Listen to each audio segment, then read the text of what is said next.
అమృతం చావు లేకుండా బ్రతికేలా చేస్తుందనే విషయం మీ అందరికీ తెలిసే ఉంటుంది. అయితే దేవతలు మాత్రమే అమృతాన్ని తాగగలరు. మనం తాగలేమని అనుకుంటున్నారా? అలా ఏం కాదు. మన ఆయుర్వేదంలో ఉన్న అమృతాన్ని మీరు మీ ఇంట్లో దొరికే వాటితో చాలా ఈజీగా తయారు చేసుకోవచ్చు. అవే ఉసిరికాయ, కరక్కాయ, తానికాయ. ఈ మూడింటిని కలిపి చేసేది అమృతంతో సమానమని ఆయుర్వేదంలో చెప్పబడింది. అదే త్రిఫలా చూర్ణం.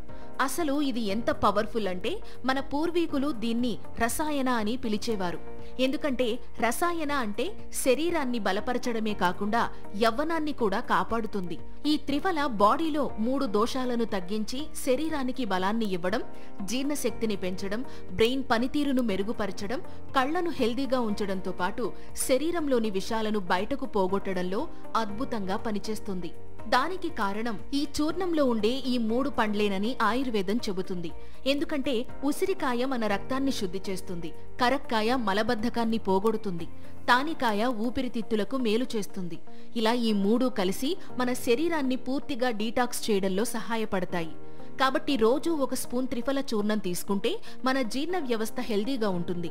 ఇంకా స్కిన్ గ్లో కూడా పెరుగుతుంది. ఇక జుట్టు బలంగా పెరుగుతుంది.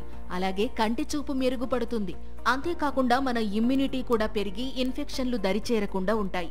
మరి ఈ అమృతాన్ని ఎలా వాడాలి అనే విషయానికి వస్తే, నిద్రపోయే ముందు గ్లాస్ గోరువెచ్చని వాటర్లో 1 స్పూన్ త్రిఫల చూర్ణం తేనెతో కలిపి తీసుకోవచ్చు, లేదా పాలతో కూడా తీసుకోవచ్చు.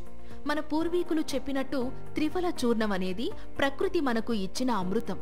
ఇది మన జీవితాన్ని పొడిగిస్తుంది, ఆరోగ్యాన్ని కాపాడుతుంది. అందుకే ఇది నిజంగా చావును ఆపేసే చూర్ణం.